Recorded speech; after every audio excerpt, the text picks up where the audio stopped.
été fait à l'Assemblée nationale. Par rapport à votre deuxième question, l'arrestation de Franck Diongo, nous avons condamné ça hier et nous allons continuer à condamner toute arrestation. Et d'ailleurs, ce n'est pas une arrestation, ça va plus dans le cadre d'enlèvement encore une fois de plus. Et nous sommes en train de dénoncer ce système.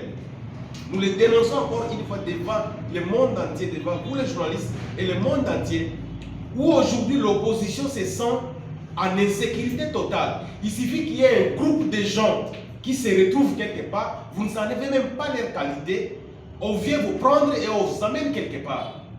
Alors, ces systèmes-là ne nous inspirent plus confiance à la démocratie.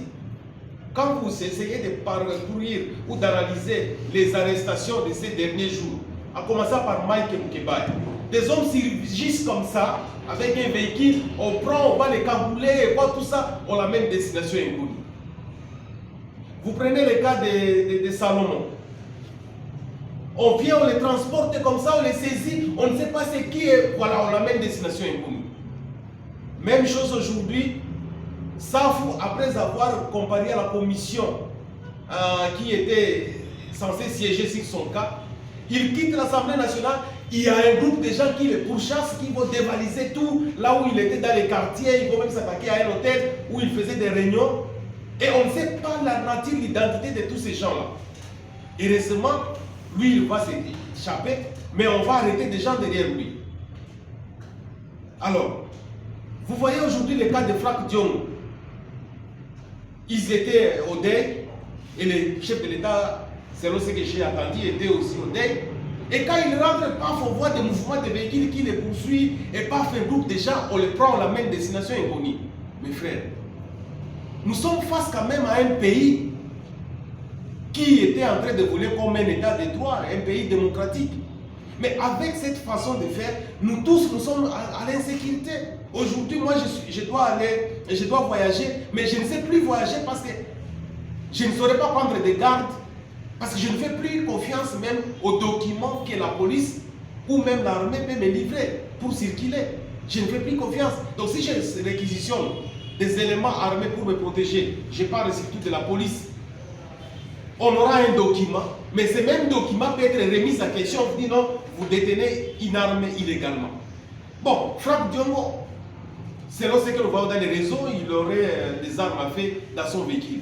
Mais nous avons aussi vu qu'il y a des documents qui autorisent à ce qu'il puisse porter des armes, ou porter l'arme, parce que c'est identifié sous forme d'une arme, un pistolet avec des indications précises. Alors, je ne sais pas finalement comment nous allons nous en sortir quand on doit piéger les adversaires politiques, cherchant à les neutraliser de cette façon-là. Nous respectons la justice, nous respectons nos services de renseignement pour travailler proprement quand il y a des problèmes. On peut venir, Salomon Kalonda, il était à tout moment ici. Mais quand on l'enlève comme ça, c'est comme s'il était recherché pendant beaucoup de jours, beaucoup de mois. Ce qui s'est passé avec Franck Diongo, c'est comme s'il était recherché depuis beaucoup de temps.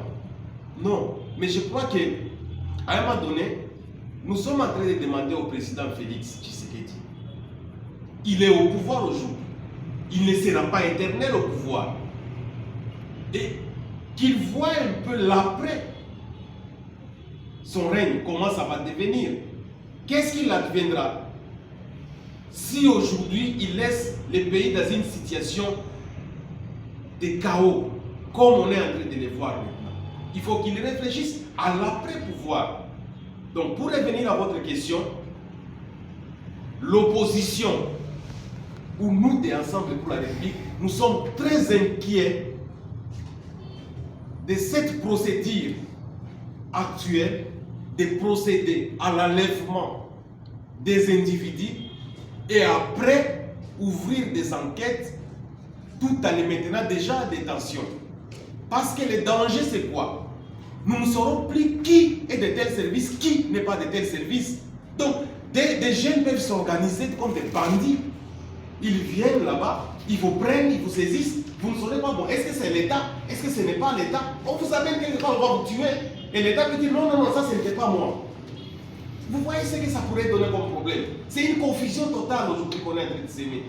Donc, il y a une façon régie ou régulée par la loi pour procéder à des interpellations des citoyens congolais. Mais si nous allons aujourd'hui créer, inventer d'autres mécanismes d'arrestation, alors là c'est trop dangereux, ça va nous créer des problèmes. Mais dans tout ça, nous n'avons pas peur. En fait, ce sont des méthodes pour faire peur à l'opposition, pour faire peur à la population, afin de faire confiance à l'opposition. Nous n'avons pas peur. Nous allons continuer le combat. Nous allons continuer le combat jusqu'à gagner la victoire finale. Et cette victoire, elle est certaine, je vous l'ai dit, parce que nous allons combattre sans pouvoir reculer. Et la population, elle est intelligente, elle est en train d'observer. Elle sait aujourd'hui qu'il y a des règlements de compte. La population voit. Vous êtes même de la population. La population, elle voit. Elle n'est pas dupe. Elle sait que si elle fait de bonnes choses, elle ne les fait pas. Et donc, au moment opportun, cette population va sanctionner. Nous faisons confiance à notre population et nous pensons que notre combat, qui est digne et qui est loyal, ne doit pas s'arrêter là. Moïse Katumbi l'a dit, nous l'a rappelé au niveau du comité directeur des Assemblées pour la République. Nous luttons pour des causes nobles. Nous avons notre conscience tranquille. Nous sommes conscients que nous voulons le bien-être du peuple congolais. Donc rien ne nous fera reculer. On peut chercher à nous tendre des ambitions, mais nous allons continuer jusqu'à gagner la victoire. Merci.